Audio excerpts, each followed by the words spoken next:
Okay, so yeah, welcome everyone. We have Mukar with us. We'll come to his introduction, but I'll just introduce myself if you don't know me. Uh, I'm Ashit, and I run a community called Figuring Out AI Shit. And most likely you have come here from my LinkedIn. So yeah, that's it about me. So yeah, Mukar, would you like to introduce yourself? Yeah, sure. Hi, everyone. Firstly, thanks, Ashit, for having me. I am Mukur Gupta and currently a CS second year grad student at Columbia University. I did my undergrad from IIT Kharagpur 2021 and then worked for 2 years in India and then came here for master's in the US. That's a brief introduction, but I think we'll talk about each one of the stuff over Cool. in the next 1 hour. So, for those of you who don't know, so Mukul is my like a childhood friend. So we used to go to school together, like from class sixth, and we were in JE coaching as well together. And then he went to IIT Kharagpur. I went to IIT Bombay. So could you tell us about your IIT journey? Like, how do you end up at IIT, and how was IIT? Tell us something about that. Sure. So I joined Kharagpur, IIT Kharagpur in 2017 in Department of Mechanical Engineering, Manufacturing Science and Engineering as my major. And I think best thing that I remember from my Kharagpur days was that I was put into, I basically saw super smart, super driven people around me as my peers. So that I think impacted me a lot. Super amazing seniors who guided me a lot. And the most important thing that to this day I cherish a lot is the strong alumni network. Uh, if I were to give you the highlight of my time at Kharagpur.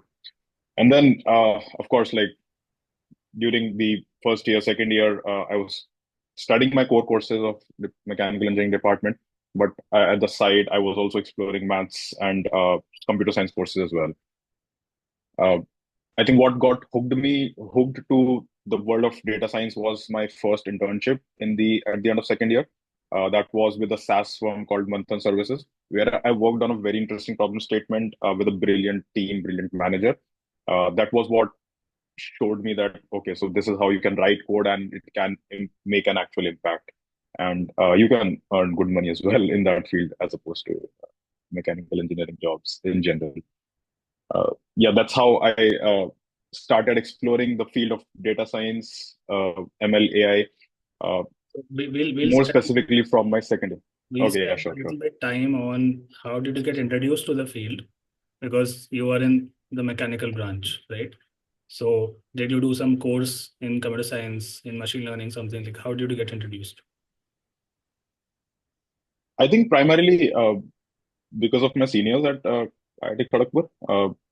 Couple of my seniors who I was in close touch with, who were in fourth year at that time when I just entered KGP, they were like they had already done their internship and were looking for a placement, and that was when they told me, okay, so this is probably you should explore this because this has wider career opportunities.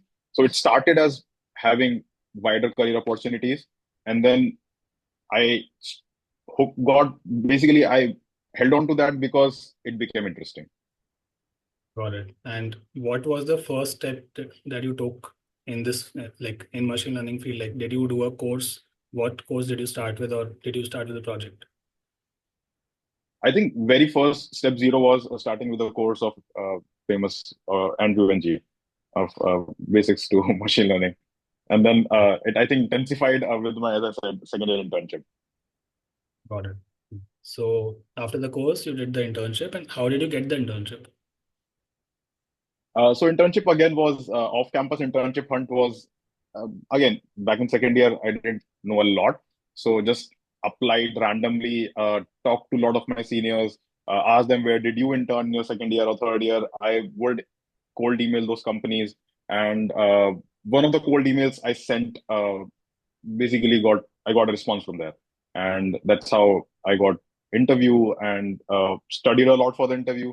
Of all the different concepts that were famous back then in 2019 in data science field, revised notes of end-to-end course, etc., and then got the internship offer. Got it. And okay, what's next? What did you do after this internship? So, as I said, after this internship, I was hooked to this field of data science. And just following the summer of this internship, we have this official internships on campus season in I think all of the IITs, I think around August or September. And that was when I was offered a summer intern role at Gartner for the summer of 2020. Which again, Gartner is a big name in the field, specifically all the C-level executives and B2B folks. I mean, they would know what Gartner is and what it does. And I was offered a role in there, and that was supposed to be like a big learning for me. Uh, but like, I mean, I got offered a role in August, but in the following year, I think first half of 2020, that I think around March or February, that when COVID wave hit all of us, and I think in March when we went back home, Gartner revoked that internship offer. That was specifically distressing because I had got this offer on the day one of my internship on campus season. Uh, that too at around 10 a.m. in the morning, and I had a couple of more shortlists on the day one itself, and they were big internship season that went on like for the whole semester, and I could not interview for other companies because I had got an offer from on day one at 10 a.m. in the morning. So that was when I started looking for other internship opportunities off campus, connected to a lot of people, a lot of my seniors. People were extremely helpful to me. But at the same time, the time was difficult because of two reasons. Because it was very close to the summer. A lot of companies which wanted to hire for interns had already closed their hiring process. And secondly, it was COVID time. People were uncertain. No one wanted to make an extra offer to an intern at that time. Again, like among all this hunt, I think the hunt went on for like a month or so, and I got an internship offer from a company called Hike Messenger. It used to be like back in 2020, it used to be a unicorn. Uh, yeah, so that was how I mean, this whole internship drama of my third year uh, went on. So for But me, this, Hike was when I yeah, was introduced to my first actual research project. Uh, yeah, yeah. sorry, you were asking something. We probably have a lot of college students here as well. So like for context, like this was 2020, and COVID just hit, and I think we had to go home, I think in March 2020. And even though we had gotten the internship offer maybe last year, August, September, in March it got revoked, and it was very tough to find another internship at that time because the internship would have to start maybe in May, right? So that is the context. Uh, Yeah, thanks for clarifying that. Yeah, I'm sure a lot of people on this call might not know this who are currently in college. yeah. And Yeah, okay, so Hike was your first proper uh, ML project? I would say research role. I did Research. ML Okay. in my second internship Yeah. as well, but that was a proper research role that I got at Hike. Okay, so uh, coming like starting from basics, like what is research and what is not research? Let's clarify that. Okay, yeah, so that's a good question. Research is it's a vague definition, but I would say something reinventing the wheel is research. If you are Mhm. reinventing the wheel in any part of the pipeline, any part of the thing, you are researching. Uh, you look for the existing methods, you look for the existing what people have done before that, and then you look for novelty. How can you improve that? So that's research. As opposed to applied science is basically using the existing research and applying it to your business use case. You have a problem Yeah, in supply chain, you have a problem in finance, take the existing research and apply that to your domain. That's applied science. That's a very vague yeah, definition. makes sense. Are you in a position to talk about your Hike research? Sure, yeah. Yeah. Uh, I mean, I What think what going what into was the details, what was the problem statement? yeah. So a simple, if I were to explain it in simple terms, it's essentially when you have the training data, uh, you just throw your training data to your machine learning model as it is. But the research was around if we can probably uh, have an optimal order of the training data. For example, when humans learn, when a kid learns, they learn in a particular curriculum, particular order. You would learn basic algebra first, and then the complex concepts of calculus or differential equations a bit later on. Similarly, there has been some prior research in the domain which showed that if you were to give, let's say, million data points to your machine learning model in a curriculum or in an optimal sequence, it would converge faster. So it was on a similar lines. We were trying to form a better algorithm for finding this curriculum more efficiently and which would give faster convergences to downstream trained model. Interesting. And this eventually also, I mean, not in the duration of my internship, but we eventually also writing a paper from my project and submitting it to a conference got rejected later a bit. But that was my first experience with actual project which got converted into a paper as well. This whole experience from ideating, taking a problem statement, solving it from scratch, taking some random GitHub repository, changing it, resolving issues in there, and then writing the paper whole together, submitting it, resolving I mean, responding to rebuttals of the reviewers, etc., etc. That was my first experience with research, which I think also motivated my urge to pursue masters later on. Got it. And when you talk about conferences, what exactly is a conference? What importance does it hold in research? So conference is essentially a venue where you are talking about a research.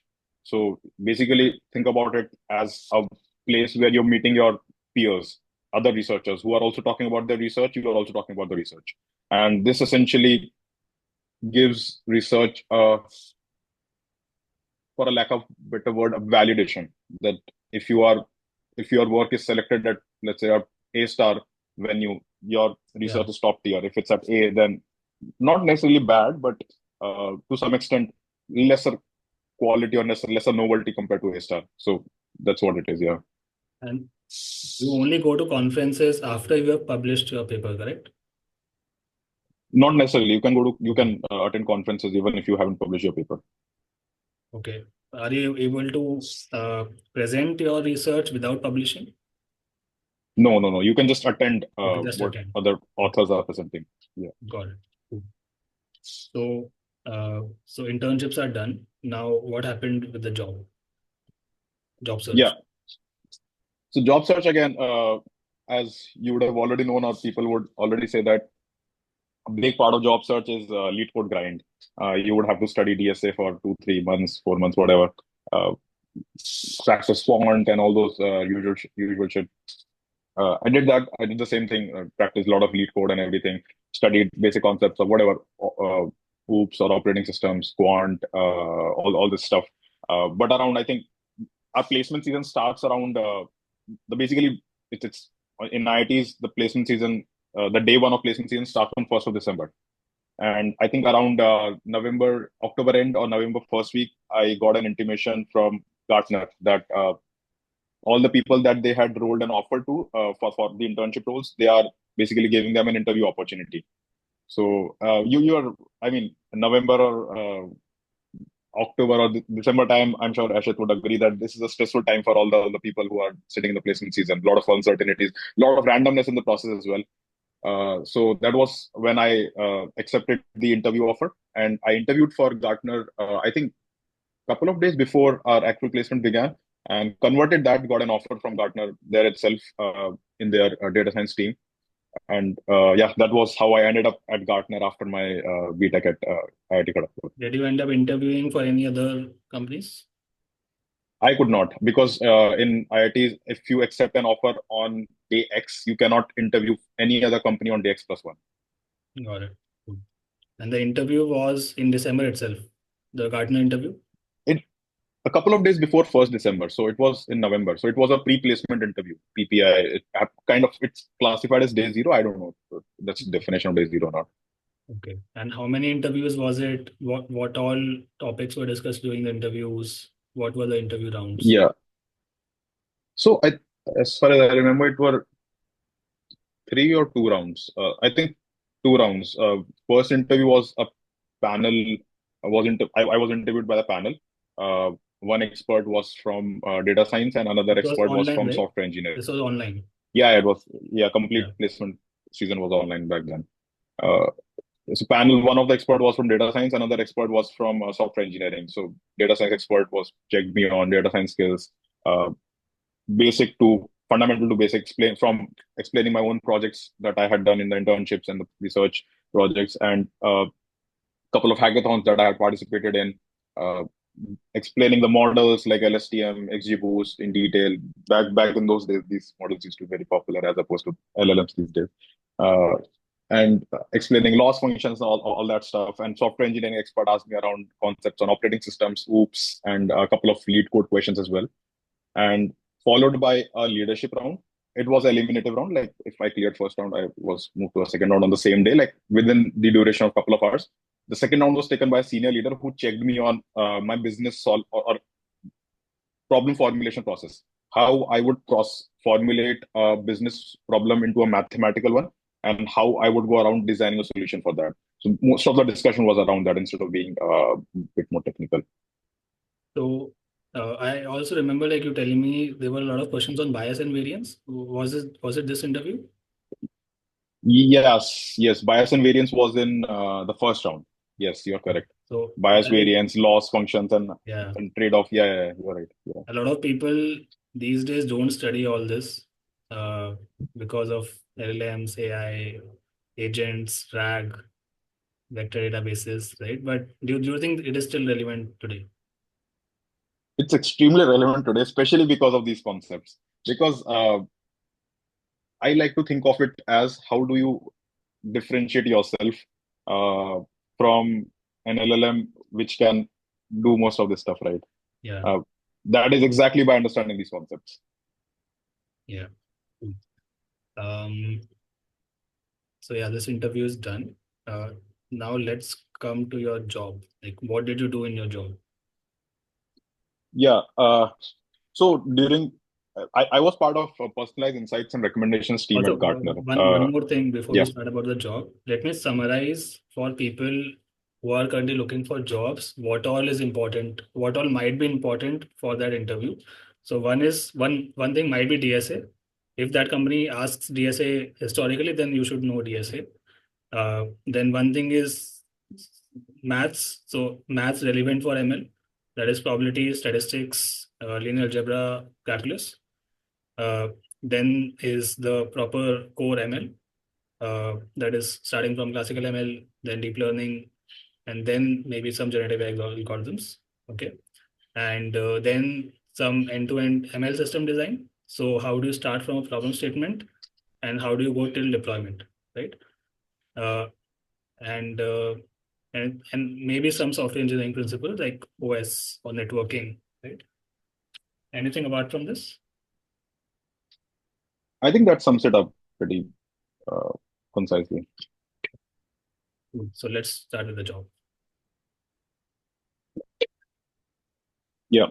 So I joined in the personalized insights and recommendations team, which used to own the recommendation algorithm across channels at Gartner. And mostly we used to deal with a lot of textual data uh, because Gartner is in the business of uh, selling research to business executives. And So, this like, was just a couple of this lines. this was Yeah. 2021, right? So LLMs were not a thing back then. Yeah. Yeah, Yeah. So, August of 2021 is when I joined. yeah. Uh, and yeah, so like a brief about Gartner is that Gartner is basically into a business of they curate a high quality research which the C-level executives, CXO, CEOs, CFOs of different big companies can consume and make their decisions based on these research. Let's say if a CXO of some company wants to read about blockchain and how blockchain is relevant to supply chain, they would just go on Gartner.com, look it up, and read the research about what Gartner experts have curated. So this whole Gartner, going on Gartner.com and looking for research is where, I mean, there's a ton of research out there, and every client looking for research is difficult thing. That's where recommendation engines come in across different channels at Gartner. When you're sending an email, you're sending a push notification. When a Gartner executive is talking to a client, that's when you need Gartner recommendation engine as well. So our team used to work on recommendation engines, and due to all this research, we used to have a lot of text data about Gartner product. So Gartner product is essentially a bunch of text, and about a client as well, because we know a bunch of things about the client, who the client is, which company is from, or which industry they're from, etc., etc. So based on these textual data, we used to formulate algorithms primarily for recommendation use cases. Got it. Uh, And yeah. was research a part of this role? No, research was not a part of this role. It was more of an applied science role, as I explained earlier. You would use the existing research out there and apply it to your use cases. But that was also when I realized that a lot of research that get published in the research papers is on academic data sets. They don't transfer well to real data sets. For example, Gartner text used to have a lot of business jargons, a lot of terminologies, Gartner terminologies, which models don't understand. And that's why they used to perform didn't used to perform well on our data sets, and that is where the whole challenge comes in. I mean, it's not you can pick up a model, apply it, and call yourself an applied scientist or data scientist, right? There's something Yeah. that goes in for making those models work. Cool. So no research, but were you working on some research papers parallelly during your job? Yeah, so I think a thing that I missed sharing earlier was that another after my hike internship, another research problem that I worked on was during my bachelor thesis project. Basically, at IIT Kharagpur, I'm sure at other IITs as well, other colleges as well, that in fourth year, students are supposed to pick up a problem statement and they work on that for an year with a supervisor. So I worked with a professor from computer science department on a problem in NLP, but applying it to a mental health use case. That didn't yield excellent results, but even after graduating, I wanted to explore research a bit further. As I mean, I liked my project at Hike, so I wanted to explore research a bit further. So I reached out to my professor, saying that, okay, so I've graduated, but if there's any student in your lab who's working on an interesting problem statement that you think I might be a good fit for, I would love to contribute to that. So he connected me to a student, and we worked on a problem statement that was like apart from my job at Gartner. So yes, apart from my job at Gartner, I was working on a research problem along with a student at PhD student at Kharagpur. Got it. And also, can other people, maybe other people who are currently doing some job or maybe currently a student at some college, can they also approach maybe some PhD students in IITs or in maybe tier one colleges to collaborate in their projects? How can they do that? Yeah, that's a very good question actually, and question I get from a lot of people as well. I think it's very much possible. It's not impossible. It's just I think see, look at it from a professor's perspective. If you are mailing IIT Kharagpur professor, they are definitely, if they are at IIT Kharagpur, they are very much accomplished in their own domain. So if you send a cold email, hi, respected sir, I'm so and so, I want to work with you, they wouldn't respond. They wouldn't even respond to their own institute student. So what Yeah. I would recommend is read their research. They have like tens or 15s of papers coming out every year. Read I mean, spend some time yourself before reaching out to a professor. Read their research, introduction, abstract, figure out what their problem statement is, figure out what is interesting to you, and then figure out where you can contribute. Then probably send a directed email that, hi, professor, I'm so and so, and I read your research on A, B, C topics. I think I'm very much interested in B topic, and here is how I can contribute. If you have any openings in your lab, or if there's any student working in this area, I would love if you can introduce me to the student. This has much higher probability of getting a response. Yeah. Hence, I said it's very much possible for a student to collaborate with.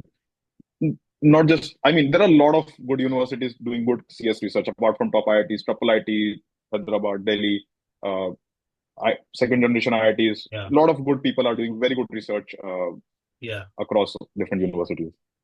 Also, I would add in this um, one thing like is if you belong to a tier two or tier three or further tier colleges, um, you actually have to put a lot of effort in distinguishing yourself in terms of because uh, the if the professor sees your email, okay, first of all, the chances of them opening the email is also very less. But even if they end up opening your email, there has to be something that catches their eye. Maybe it can be something like your uh, the way that you presented yourself. Uh, it can be your background overall. It can be maybe you're already familiar with their research, so it will be much easier for you to catch up. Any one of these things or any other thing should be there that actually catches their eye, right? So it is all about selling yourself, right? So uh, have something that is different about you, or make something that is different about you, right? Yeah, cool. Yeah. Um, so before we go to your master's journey, we'll wait 2 minutes for some questions. So people please feel free to put your questions in the chat. I already have one question, but I'll just take that. And so uh, first question is, would you say requirements from graduates right now are rather different and much more than the time you got interested in the field? Requirements for what? Requirements from graduates. So For what? For job applications? for jobs, most probably are jobs. I wouldn't say they are much more. I would say they are different. Different. Yeah. Uh, yeah. Uh, yeah, because you cannot expect AI, ML, or computer science field to stay stagnant, right? There would be progress happening over the course of 3, 4, 5 years, right? So what was important in 2020 is different from what's important right now, 2025. And most likely the ML field was already too vast at every point of time, right? Because uh, in 2021, the ML field was, if it was of X size, today it is maybe 1.0001 times X, right? Maybe a 0.001% increase. So I agree with your answer. Like it is not much more. It always seems more. That's how Mm. the human brain is designed. But yeah, okay. And it's much more. I would say that as it's much more accessible as the time goes, right? It's now more Uh, accessible. Yeah. I mean, you would know, Ashit would know much more than because he's himself helping a lot of students reaching this content. But I wouldn't imagine something like that 4 or 5 years back. Yeah. I've got one more question. Why are you guys sending me directly? Like why aren't you sending it publicly? Not sure. But how much DSA is important? Uh, as you said, it's as per the company history. But in general, if you want to give any blueprint, how uh, how much is enough if you want to be in data science? How much DSA is enough? DS is extremely important, I think. It's unfortunate, but it's important. I would say lead code is a good benchmark. Lead code medium is where you should be placing yourself. Lead code easy medium is where if I were interviewing candidates for for applied science or data science role at a company, I would at least expect lead code easy to lead code medium proficiency. Lead code hard is typically for software roles. Some companies do ask lead code hard for ML roles as well, but I wouldn't recommend in general. Easy to medium should be doable and doable from your perspective as well. I mean, if you put in good amount of couple of months of effort, regular practice, easy to medium is attainable. Yeah. I would like to add in this that obviously not all companies ask DSA, but I would say like at least half of them do, right? And especially product based, right? The popular big tech, they definitely ask DSA. Um, but on the other hand, the companies that I've worked with, it's majorly finance and mental health. They have never asked me DSA. So yeah, now like you have a choice whether if you want to target the whole market of jobs, you should do DSA. If you want to not do DSA, then you have to target that smaller portion of the market, which doesn't ask DSA. Okay. Yeah. Any other questions? I'll just take a 10-second break. I have to wash my eyes. Uh, okay, I'll just be back.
Okay. We got two more questions.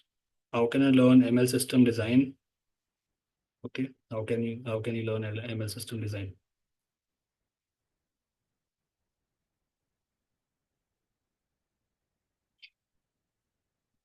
You're on mute.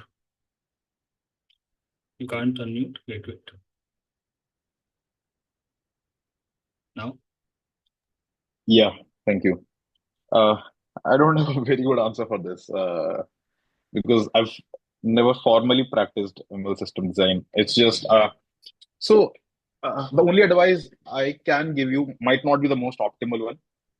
Is that I read a lot of blogs of how companies are solving different problems. For example, back in the day, I remember Share Chat and companies like Swiggy, uh, even Meesho used to have a lot of technical blogs on the challenges that they're facing and how a gist of how they are solving it. So it just gives you an idea of how people are applying the existing technologies to their businesses. And a lot of other companies as well, Spotify and Netflix, Amazon, they're very active at publishing research papers. So, I mean, even right now, back in 2021 as well, I used to be very active in reading research papers of my own domain. And back then, I was working in the recommendation engine. So I used to be very active in following the papers that were coming out of companies specifically in recommendation engine space. So I'm not sure if this is the most optimal advice, but this is what I did, which helped me directly or indirectly. I would divide this into like multiple parts. So the first part is refining the problem statement. This can only come with practice. So maybe take a business problem statement. Just imagine what would a business problem statement look like.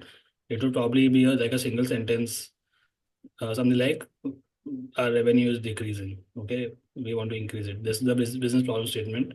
Now figure out a way to convert this into a data science problem statement. Then comes the data collection part. So figure out what data could be relevant and how can you collect it. Then comes the cleaning part, cleaning pre-processing to make the data fit for a model. Then the model part. So um, you should first know the basic theory of all the models. What kind of model is appropriate for what kind of data. Okay. And then just train models, then do model selection for the best model. And model evaluation is included in this. How do you evaluate the models? What are different metrics to look at for a particular problem statement? Then go to deployment. So in deployment, know about the different tools, Git, Docker, uh, some cloud services, and maybe CI/CD. Okay, maybe ML flow. So maybe DBC. Okay, all of these you may use all of these or some of these, and then go to model monitoring. How do you monitor? How do you improve A/B testing? And that comes under the product part. So look at product data science job descriptions and see what all they require. So it will be more about hypothesis testing and A/B testing. So look at what these terms are. Uh, Include this in the system design part. This is like a broad outline. Okay. Next question. Do you have any advice on how to approach professors of foreign universities for remote research internship? Remote. You want remote only. Okay. Uh, I think that advice stands. What I told you about approaching Indian university professors. It's exactly same. There's nothing new.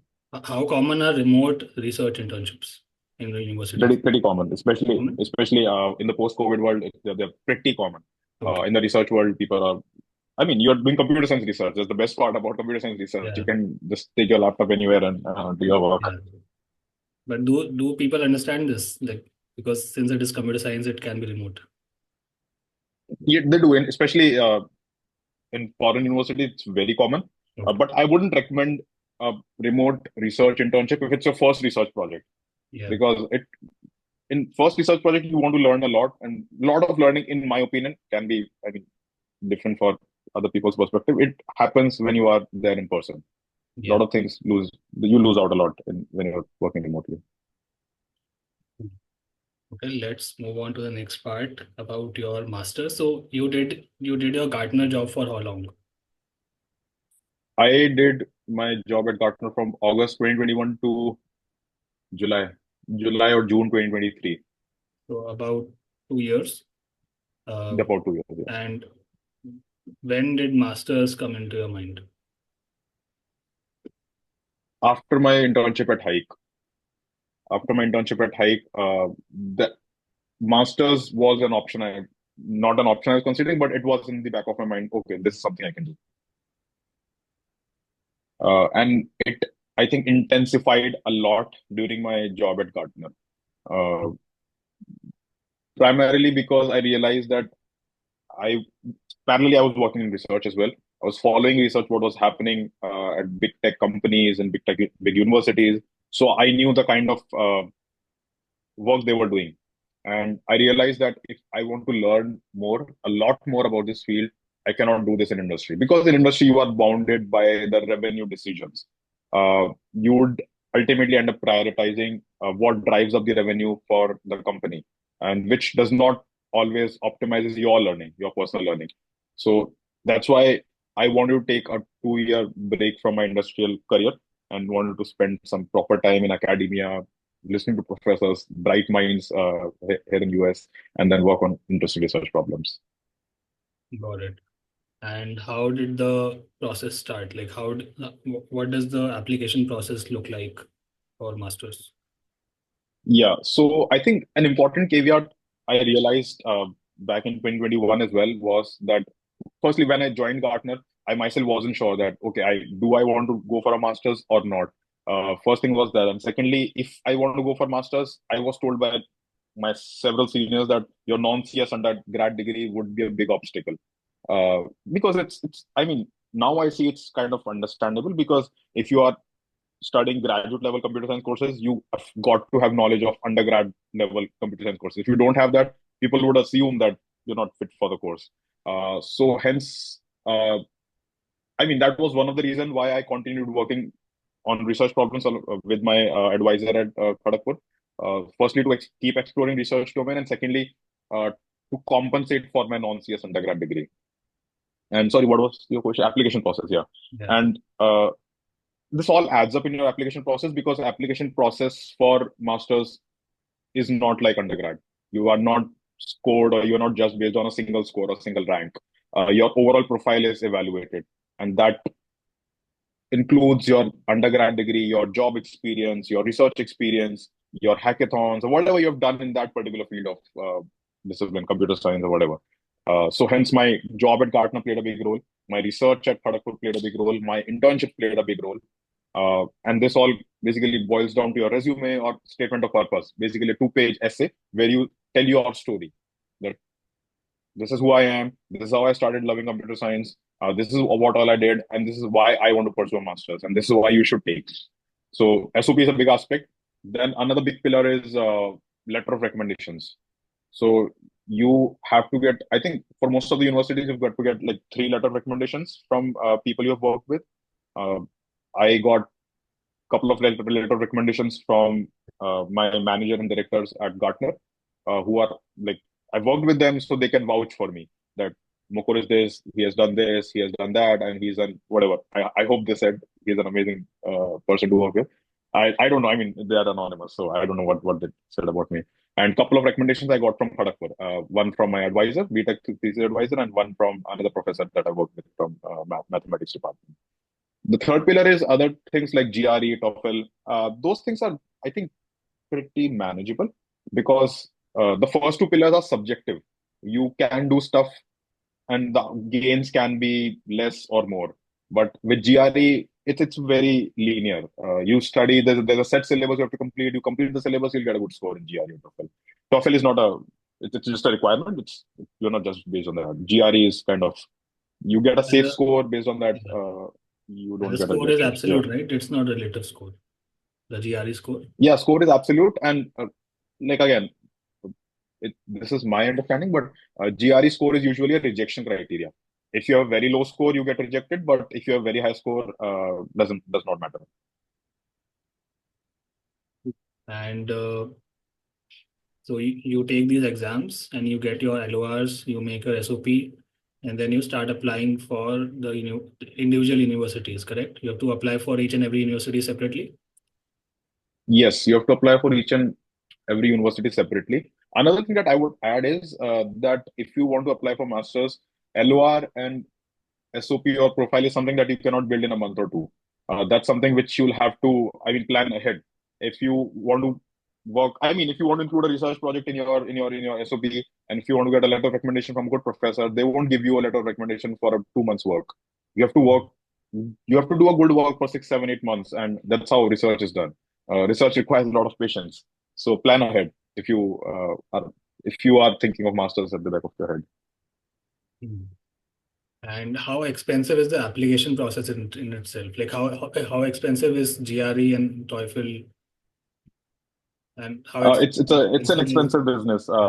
It's an expensive business because uh, I don't remember exactly, but ballpark every application, university application would cost you around 100 to 150 dollars.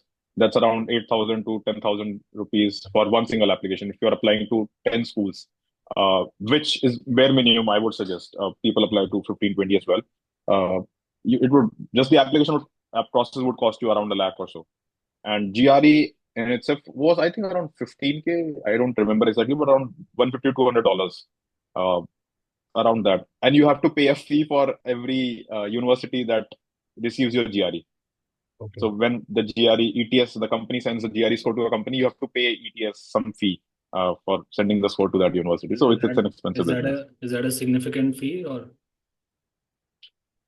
is it small? Uh, I don't remember, but yeah, all I remember, I think it was around 1,500 or so, 1,500 rupees or so. But 1,500 rupees. people should check. Okay. Yeah, people should check. This should be available online or yeah. So like I mean, $20. all in all, the whole application process can cost up to 1.5 to 2 lakh rupees around that For it, for 10 universities, right? for 10, 12 universities. Yes. Hmm. Got it. And then you started applying when in January, February, or 2023? No, no, no application processes. The deadlines are in November and December of 2022. Okay. Uh, yeah. So I And started applying October, November. the results come by when? So I got my result. They start coming around March. From March onwards, you start receiving offers. Okay. And the semester starts when? Uh, September, Okay. September or later part For of all October, for all later part of US August. for all US No, universities. this is for fall intake. There's a spring intake as Yeah. well. Spring intake Okay, got is it. starting in January.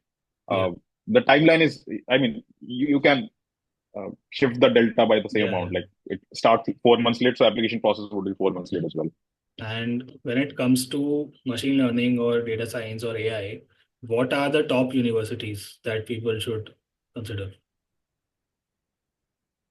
I think top universities are, of course, CMU, MIT, Berkeley, Stanford, but that's not how you make a choice because it's extremely, extremely competitive Yeah. and difficult to enter this university. I think what people usually do is they make a balance between basically there are three things, three buckets that people make: ambitious universities, first bucket; second, moderate universities; third, safe universities.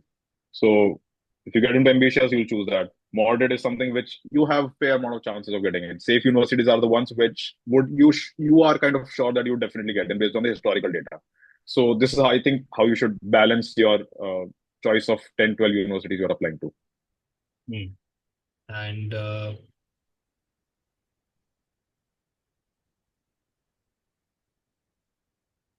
okay, so you got accepted at which all universities apart from Columbia? I got acceptance from three more, uh, two in US, one in Canada. And you applied only in the North American universities or in UK or Australia? Uh, so if you look at the top 30 computer science universities in the world, they are mostly either in US or in China. Okay. So US was an obvious choice, but there are Yeah. a couple of universities in Switzerland as well. I applied to one in Switzerland, one in Hmm. Canada, similarly, but most of them are in US. So US was an obvious choice. Got it. Hmm. Yeah. So then you accepted Colombia, and Colombia, is it considered to be the top, maybe top three or top one, No, no, it's not top three, top one. It's I think top in five? top 20. If you no, if you talk about computer science, it's a different deal altogether. I think Okay. around top 20 or top 15 to 20-ish. In computer science, top 15, and overall, is it top five overall? Overall, it's I think top 5, top 10 around that. I don't remember specifically. So now, coming to your, yeah, how costly is masters overall in, let's say, in Colombia? Yeah.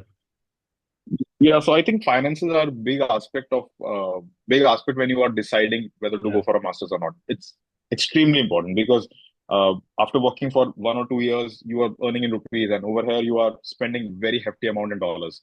If I give you a ballpark estimate, for example, a single semester at Columbia would just the tuition fees would cost you around like 25 lakh rupees. Hmm. And on top of that, uh, Columbia is in the heart of New York City. So living in New York City has an added cost of around $2,000, 1.5 to $2,000. Per That month. might come to around per month, yeah, per month, around Yeah. 1.2, 1.3 lakhs, 1.4 lakh rupees.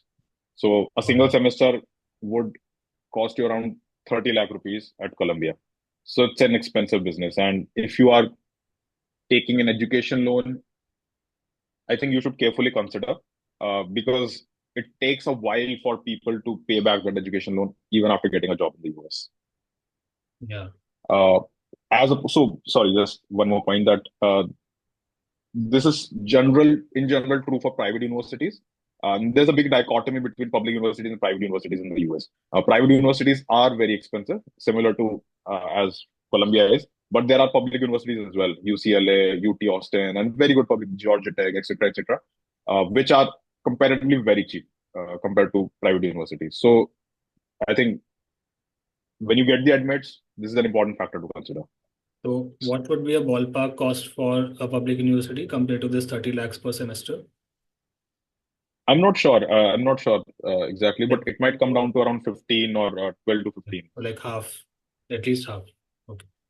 Yeah, and it can even go below 12, 15 because in public, most of the Yeah. public universities, if you do a teaching assistant job, Yeah. your tuition is kind of waived off to 50% or 70%. Hmm. Got it.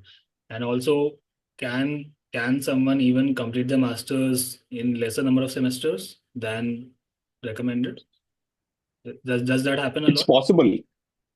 It's possible theoretically, but it does not happen a lot, especially with international students or Indian students.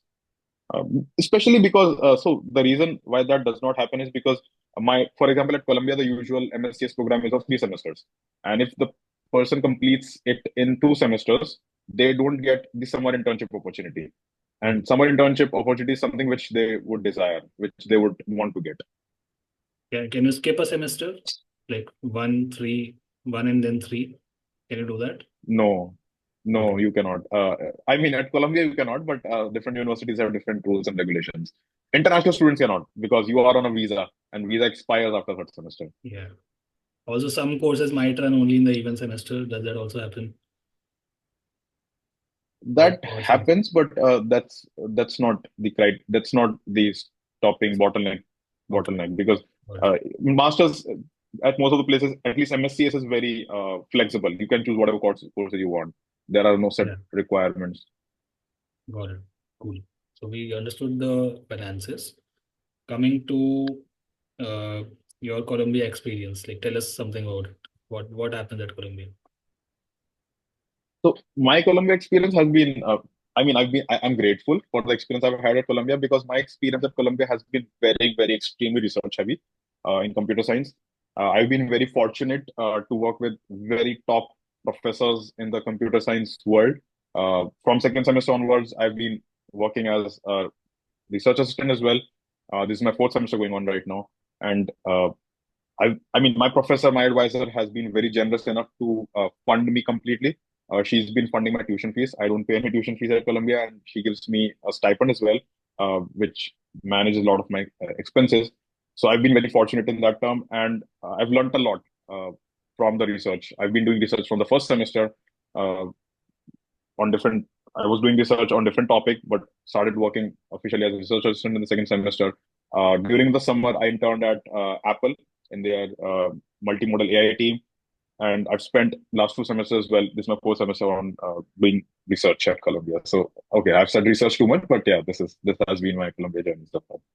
Okay, cool. And tell us about how does one go about finding internships during masters? Yeah, so internship hunt is uh, extremely noisy process. Uh, what I mean by noisy is that it's a short. There are lot of candidates applying, and the getting a short list is extremely random. I wouldn't say random. Nothing is random, but to good extent, it's like very random. It depends a lot on probability. I mean, a lot on the time when you're applying. Depends on the university you are applying from. Depends on your resume, etc. But the interview process is directly proportional to your skill set. And a good part, I can say that for US more than India, DS is a lot more important for internship and job hunt, even for like applied ML and research ML roles. To an extent where PhD students who are looking for internship or full-time roles are also preparing for DSA. If they are testing a PhD, machine learning PhD student on DSA, you can expect simple, you can assume that they will test master students on DSA as well. So that's extremely important. And yeah, uh, be thorough with DSA, be thorough with your resume, and if you're looking for ML roles, research is highly valued. Hmm.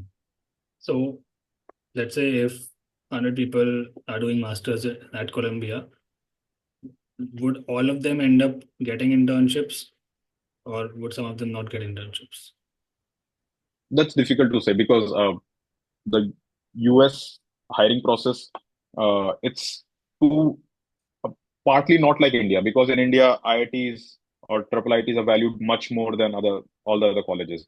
US job market is very skill set driven. If 100 people are skilled enough, they might all get placed very well in very good companies. So university doesn't matter that much, skills matter a lot.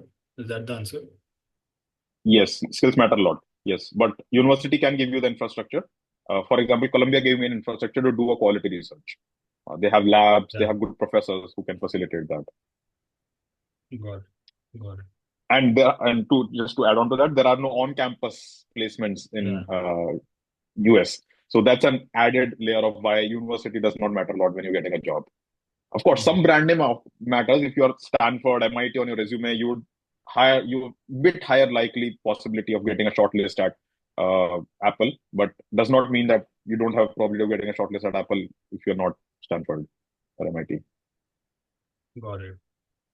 Um, and also internships are also not on campus, right? No, nothing. Everything is off You're campus. all on your own. Yeah.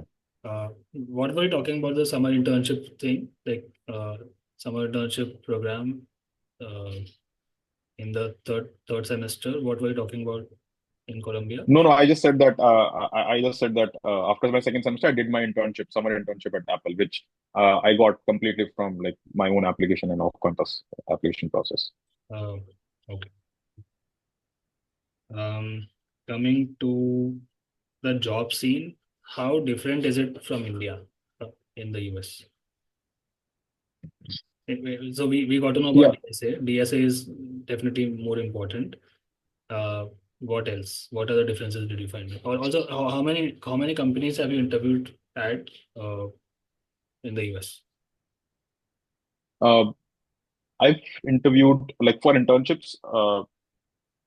I interviewed for three different companies, one Apple and two startups. Uh, Internship, like the interview process was very different for both of both of these sets. Uh, and like startups basically try to test you on, they try to test me on closer to how my skill set would apply to their problem statement. Uh, of all the startups I've interviewed with, they've never checked me on DSA. But of all the big companies I've interviewed with, they've all tested me on DSA. So that's a stark difference. And answering what you initially asked on what's different from India, I think DSA is one thing. Secondly, it's uh,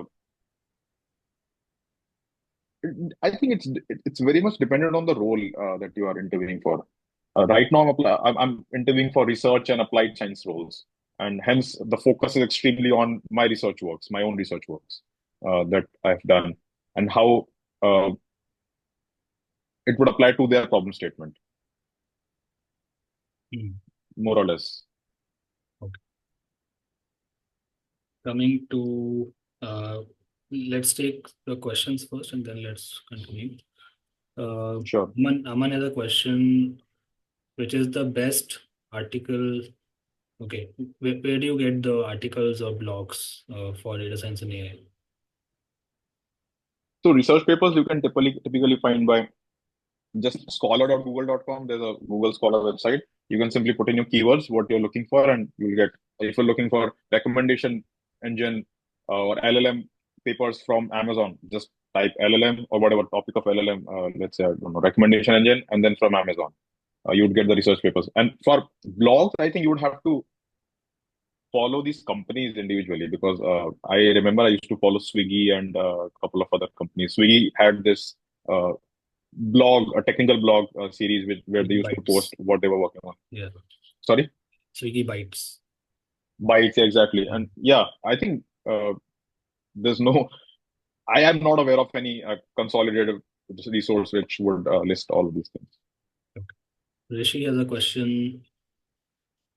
Can you show some light? Okay, can you throw some light if someone wants to plan masters after 5 years of work experience? So, like, are you asking like from today after 5 years, like 5 years later, or in general, like after 5 years of work experience? Rishi, can you clarify? Until then, we'll take the next one. Chanchal has a question. I have IIT Delhi BTech, IIMK MBA. What is IIMK? K is Kolkata. Kashi, Ka- IIMK Kashi, Kashi. yeah, Kolkata C, Calcutta. Okay, IMC. Okay, Kozhikode. Okay, sorry. I am Okay. Kozhikode MBA and CGPA is subpar. Want to do on confluence of marketing, AI, social media, democracy, psychology, etc. Preferred from a European country. 12 years of work experience, including impact entrepreneurship. What's the question, Chanchal? I didn't get a question. Okay, coming to the next one. Aman has another question. In my case, I am BSc and not BTech, but I have 6 years of work experience as data analyst and senior data analyst. But still here in India, some companies still looking for degree instead of skill set. Any approach to tackle this for interviews? Uh, yeah, I mean, kind of agree that a lot of Indian hiring is still degree biased instead of skill set biased. Uh, but I think Ashit, you are in better position to answer that question than me. You would know about Indian hiring process better than what I Yeah, do. I'll answer him personally later. So I know him. Okay. Rishi has Rishi has clarified. Uh, yeah, after BTech, 5 years of work experience. So after BTech, when he gets 5 years of experience, how to plan the masters? What would be the difference? Yeah, I think an important aspect you should consider is that the only benefit you would get after 5 years of work like coming from masters is a ticket to US. Because if you want to work in a US company, it's difficult to get in when you're working in India. But masters would act as a ticket to US if you want to switch your professional life or career to US. I think that should, again, I am not in the same boat. That is my assumption that that would be or should be your reason for coming to masters after 5 years of work. It's because you are already in a field, you might have learned a lot of you have already gained a lot of practical experience than you would probably gain from a master's program. And promotion wise as well, I think after 5 years spending in the field, you would probably be promoted faster if you were staying in the same role. compared to if you are getting a master's and then going back to a again graduate level or not graduate but a relatively junior role after your master's degree. So Chanchal has put in some questions. How do I get into a PhD like that after IIT Delhi and IIT Kozhikode? Sorry, IIM Kozhikode MBA, and he has a lot of 12 years of experience in entrepreneurship. So 12 years of experience, including entrepreneurship. So how does he get into a PhD after this? So PhD, I'm assuming in AI. Okay, a PhD in the confluence of marketing, AI, social media, democracy, psychology, etc. Okay, so etc. is also there. So how does he get into a PhD? Uh, I don't think I'm in the position to answer that. Neither do I have the similar background, nor do I have applied for any PhD programs. So, I mean, guessing would not be fair to answer that question. So, Yeah, I would even not. even I'm not in a position to answer it. Uh, so yeah, Chanchal. So sorry for that. Uh, Aman is asking, so Aman is the guy with the BSc. So if he does masters in data science or AI, will that help? Help in what? Getting a job? Getting interviews, getting jobs. Yeah. In the US, yes. Okay. Uh, and depends, like, also depends on the program that you are applying to. Because uh, if you're talking about data analyst job and if you apply to BA kind of masters, I think it should help, but I think it's much more nuanced than a binary Yeah. answer. You should also consider the financial liability that it would impose on you. Uh, it's not a binary yes no answer, I would Yeah. say. Yeah. Statistically, it does help a bit, yeah. Hey, Harsh has a question. Is it better to pursue a master's degree immediately after completing a bachelor's, or should one gain 1 or 2 years of work experience before master's?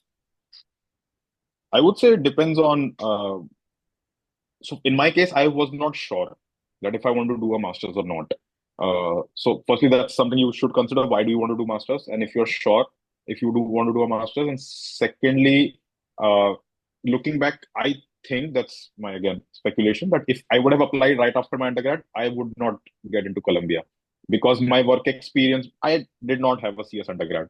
So my work experience did help me, and my research I did after my BTech did help me in building my profile towards a CS program.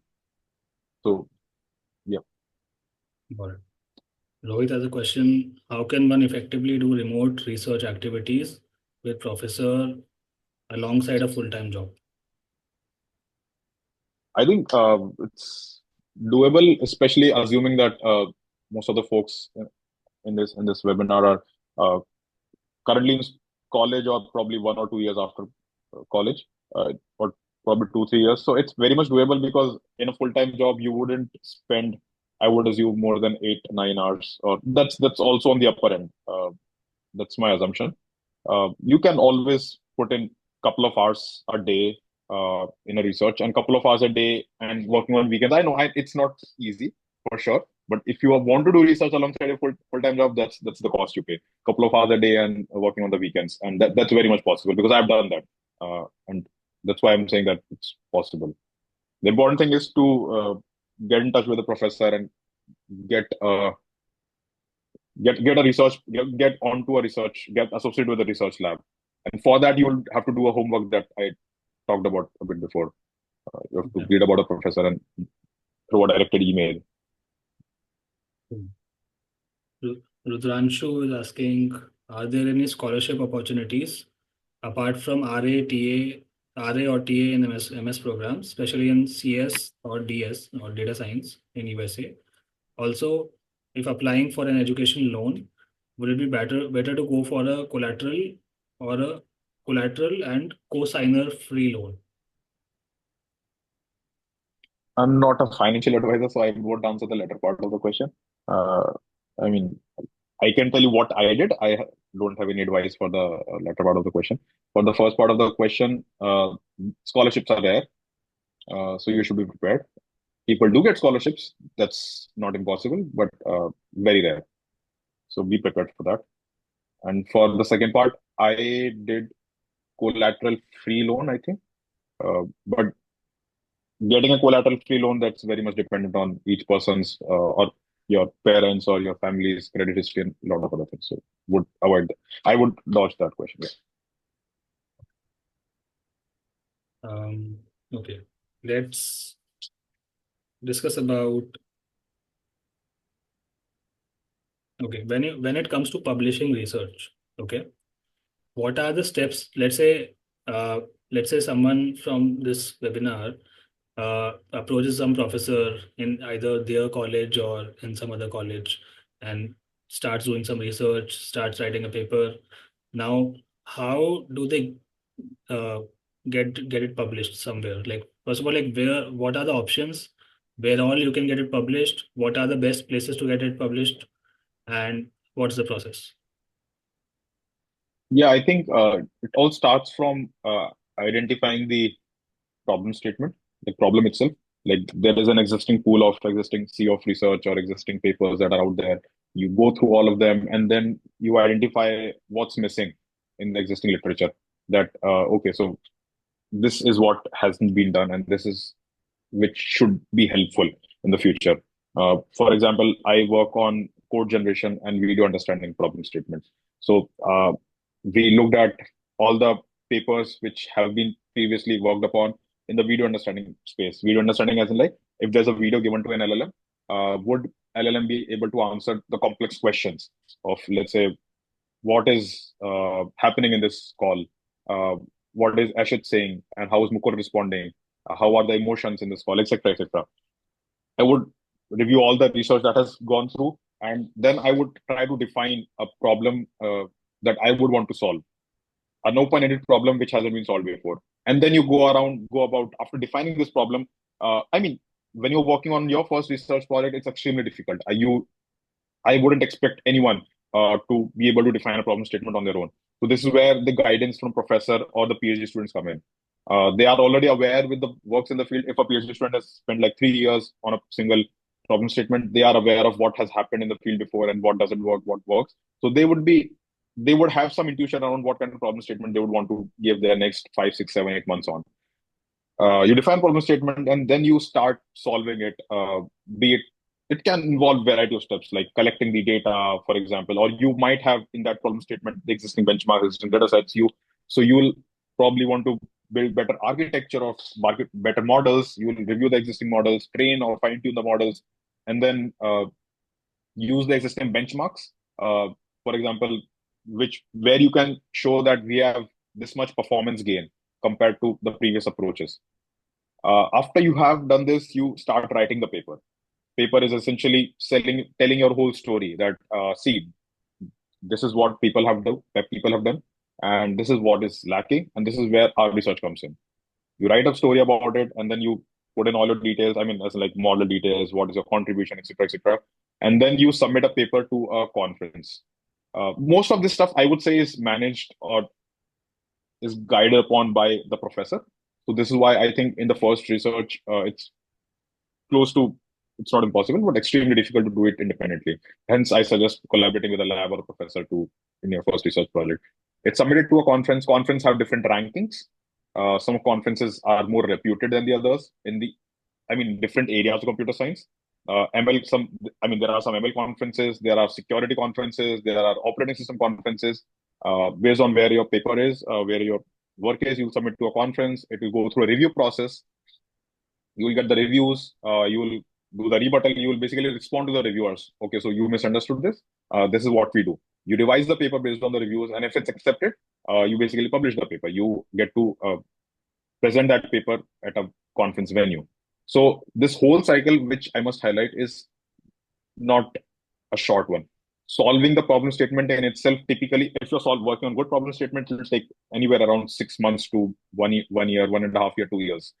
And then getting it published, submitting the paper to getting an acceptance is again like 4 months, 5 months. So that's why I think timeline is important to consider. Got it. Mm. Um, when you are publishing a paper, what all are the factors that like that affect whether it get published or not. So I'll list down some factors that I think might be influencing. One is your college. Okay, what college are you from? No, no, no, no, That no, doesn't no, matter. it's not. Okay, It doesn't matter because all the whole review process is anonymous. The no, reviewers don't know the identity of the authors, and authors don't know the identity of reviewers. okay, got it. Hmm. So I so mean, is college indirectly affects because at good colleges you'll get good research labs where good research is happening. okay, got it. Yeah. So it is like more all dependent on the quality of research. Is that right? Yes. Everything. Yes. Yes. Got it. Also, one more thing, the same question for admissions in masters. What all are the factors apart from what we discussed, like LORs, SOP, GRE, TOEFL score, and uh, yeah, what apart from these? I think this is all because SOP It- basically is yeah, your entire professional life. If okay, you are got it, from, for example, IIT Bombay Computer Science, that goes in your SOP, and that would boost up your profile got it. probably more than anything, right? Yeah. So, so if you are from IIT Bombay, you are much more likely to get into the master's program at any constant college, correct? Uh, I mean, more likely, yeah, probability yeah, is higher, more but likely. it's not short, Yeah. of course. Yeah. And if you have worked at Google, are you then also more likely? Yeah. Yeah, for sure, for sure. Yeah. So think of it from a reviewer's perspective, right? The reviewer, the SOP reviewer who's reading your SOP Yeah. would know, oh, they've for sure heard about IIT Bombay. They for Yeah. sure have heard about Google. If they're a computer science reviewer, right? They would know, oh, the person has worked at Google. So let's review this. I mean, let's give it a bit more weightage. Mm, got it. So employers matter, your college matters, your like Research matters past nature research. Yeah. because so how I would bucketize this is if you are associating yourself to some brand, brand can be of your college, brand can be of your employer, a brand can be of the conference that you're published to. If your research is published at a NeurIPS or ICML or a very big venue, people know that. And they can validate your profile with a brand. Or if you worked with a big shot professor, they have a brand in their own research, I mean, CS community. So associate yourself with some big brand. That's the crux of everything. Got it. And the more number of big brands you have in your SOP, the higher likelihood. Okay. Right. I mean, this is like surface level thing, but of course, work matters a lot. If you've done very good research, if you have done hackathons, and if you can show that if you have entrepreneurship experience, of course, if your startup did work out, you can write it out. And startup won't have a brand, but you can. There's a very good possibility people get in because if they worked on very interesting problems. But brand is what works for most of the people. Like who is the person who's reviewing the SOP? Is it the professor who's taking students under him, or who is it? For masters, yes, there's a masters committee which is mostly confidential. My assumption is that it has professors in the committee who reviews the master's application. But so I would imagine the purpose of the master's program, like if I run a university, the purpose should be to select only the creamy layer of all the students, right? So that the people who then come into the universities are already guaranteed to be successful in the future, correct? Uh, Yeah, and that would even make the like my universities also great, right? So yeah, that's how I would run it. So like, does that is that something like does that yeah. I mean, the same way? that applies to everywhere, but they also have to consider, right? If they only give offers, they only give, let's say, if the batch size is 150, and they give 150 offers to top students. Yeah, Uh, Columbia has to consider, right? They would get offers from Stanford as well. They yeah, would end up taking Stanford and not coming to Columbia. So Columbia batch yeah. size would be like completely empty. So they'd Mm. have to balance it out. So to get good students, but also who would come to Columbia. Like Oh, a person who has like very great research experience would go to MIT or Stanford. Why would they come to Columbia? And if they don't have anything, they might go to a lower tier university. They won't get admitted into Columbia. So it's the ranking which drives. mm, got it. So do they only release offer in a single go and they cannot release offers after No, that? no, no, Okay. no, no. It's a windowed process, It's okay. but yeah, it's not fair for me to comment on that process because no one has visibility on that. It's extremely confidential. Got it. Got it. I would be I making think speculations. I don't have any concrete facts. I think that's all for my questions. Let's take the participants' questions. Rishi is asking, assuming that in 4 to 5 years you didn't get proper exposure in terms of knowledge, compensation, and designation. So now one has decided to go for masters in data science. So will the approach to get into a good opportunity differ from a usual approach? I think uh, an advice I would have for that is to leverage your experience. If there are a lot of different programs in the US, a friend of mine was in India working in a healthcare startup, applying data science to healthcare. So she leveraged her experience to get into a AI for healthcare program in the US at a very good university. So I that's the advice I would have. So basically, try to find an intersection of how your experience would uniquely position you into succeeding in that program. So something at the intersection of sorry, did you say the person was data science or data analyst? Um, Whatever the experience was, irrespective. Yeah. So whatever would position them uniquely at the intersection of data analysis and computer science. So probably MS and DS, data science programs, MS and business yeah, analytics program. That's what I yeah, would recommend. And then you can also look for similar job opportunities where you can pitch recruiters, see, I've worked for 5 years and this is what I've learned, which no one in the batch you are interviewing would know. yeah, makes sense. Chinmay has a question. Is it possible to publish a research paper without getting associated with any institute? I mean, there's nothing impossible. Probability is always positive for every event, but it's extremely low. If you are a first-time researcher, Hmm. Or uh, in other words, like you would have to do something really groundbreaking to get published without an institute. Is that the right way to think about it?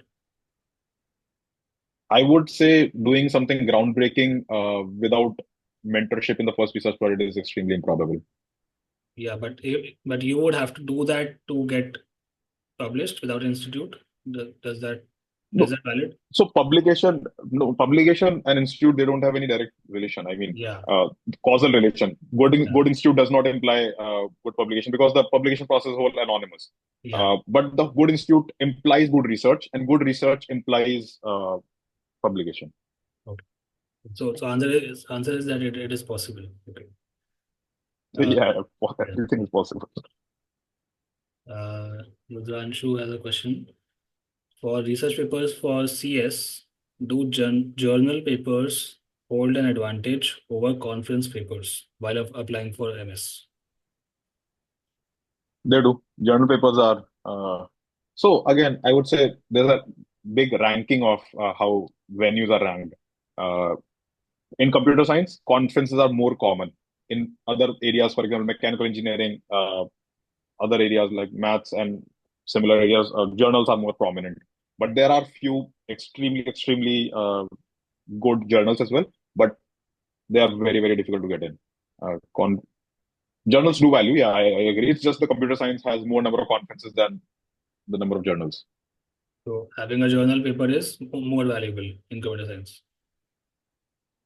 That depends. Again, a poor journal is Okay. worse than a good conference. So there's Poor like journal is worse you than a can poor look. conference. Okay. And Sorry, poor journal is worse than a poor conference. no, poor journal is worse than a good conference, and Okay. since there are more number of conferences, it's higher. You have higher chances of getting into a good conference than a poor journal. Got it. Got it. But the a good journal is better than a good conference. Yes, but I think you should look at the impact factor. Impact. There's an impact score of every conference, every journal. Okay. That gives you an objective lookout on how where it stands. So it's a number. You can simply look at the number and compare journal conferences, different conferences. So I think that's it for the questions. Any last questions, anyone?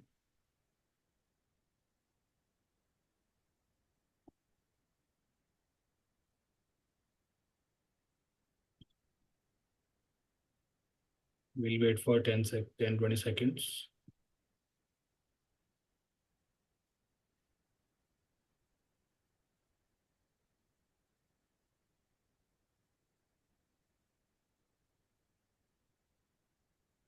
Okay, Rakshit has a question.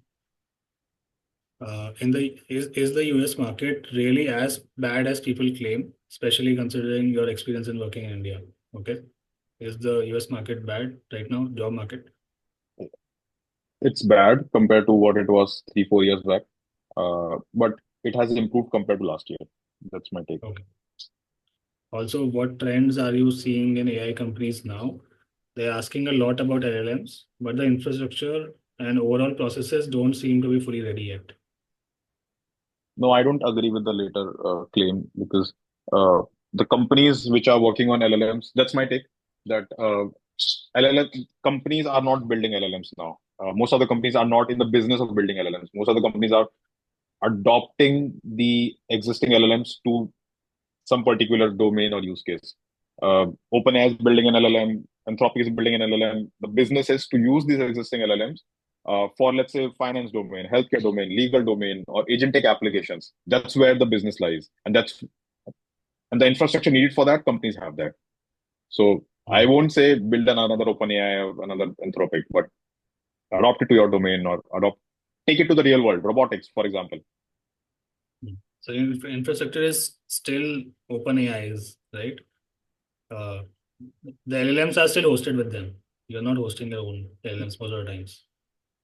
Yeah, exactly. I mean, when you say that companies are asking LLMs and they don't have infrastructure, I don't agree with that. That's the thing I don't agree with. Companies are asking LLM, but they don't need to host. They don't need the Yeah. infrastructure that OpenAI needs. Hey, Kanish has a question. Is implementation of a research paper for resume projects really worth doing, considering a fresher? I think it's a good learning experience, but it, I would. It takes a lot of time, so I would not suggest doing this until you have an objective.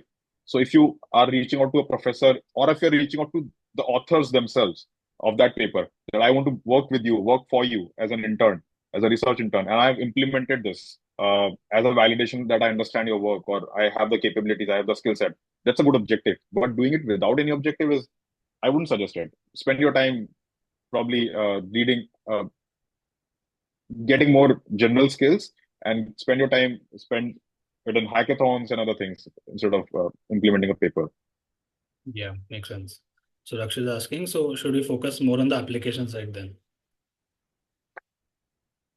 Again, that's what I would bet on. Uh, Application has a lot of should have a lot of opportunities, because ultimately, think about it. If you are building an LLM inside OpenAI, you would need a PhD or a postdoc. Uh, if you're going that path, all good. That's a different part altogether. But if you're not, if you are interviewing, most of these companies would be using these existing LLMs for their own applications. So yeah, Makes sense. Okay, I think that's it for the questions. Thanks a lot, everyone, for joining, and thanks, Mukul, for taking out your 90 minutes. Any any thoughts, Mukul? Like, how was the conversation? And how are the questions? Audience questions. uh, firstly, thanks Aishit for having me. Uh, Loved the whole flow, how you went from my time at Kharagpur to what I'm doing right now. And I think questions are very relevant to what people are asking, and I sense a real confusion. People, especially, I mean, in later part of 2022, when ChatGPT came out, it changed everything that we know about AI and ML, and people are confused. So they are, I think, very good questions and very relevant ones. Awesome. So that's it for today, guys. We'll probably have Mukul back sometime soon for another webinar. Um, okay, yeah. Okay, they are saying thank you in the chat. Thank you. Thank you. Goodbye. Mm. Thanks, everyone. Thanks. Good night.